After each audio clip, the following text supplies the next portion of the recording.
Welcome to the Enchanted Forest, home to the charming village of Sweetwood, famous for its delicious pudding pie, made by the kind-hearted Mrs. Tilly. Mrs. Tilly's bakery is the heart of Sweetwood. Her pudding pie is so magical that even fairies and wizards come to taste it.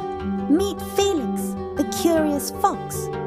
One day, he caught a whiff of Mrs. Tilly's famous pudding pie and decided he had to find out the secret ingredient.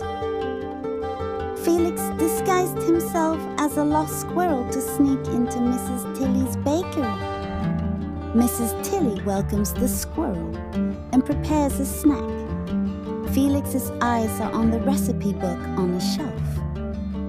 Felix tiptoeing towards the book.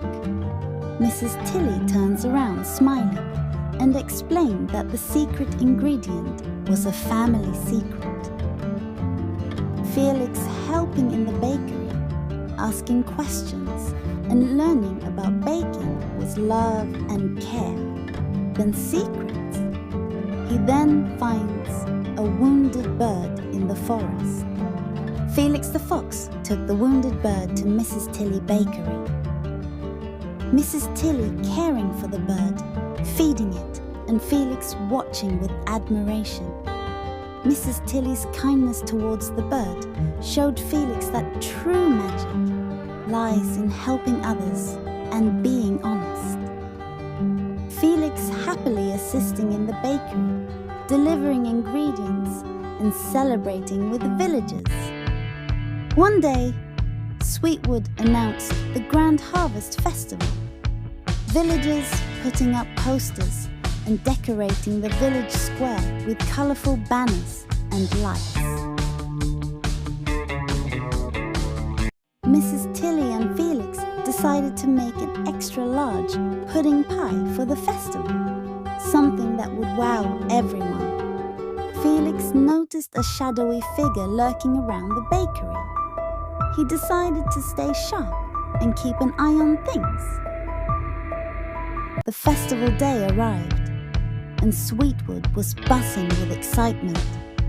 The gigantic pudding pie was the centerpiece of the celebration. Felix followed the shadowy figure and discovered another fox named Slick, trying to steal the secret ingredient. Felix confronted Slick, explaining that the true secret of the pudding pie was love and care, not something to be stolen. Slick wasn't convinced, but he saw Felix's determination and decided to leave before causing any trouble. Villagers enjoying the festival, music playing, and everyone eating the pudding pie. Mrs. Tilly and Felix share a piece together. Felix felt a sense of pride and contentment. He knew he had found a true friend in Mrs. Tilly and the place where he belonged. And so Felix the fox lived happily in Sweetwood, spreading the message of honesty and kindness throughout the enchanted forest. If you enjoyed this heartwarming story, don't forget to like, share, and subscribe for more adventure story. Leave a comment below about your favorite part of the story.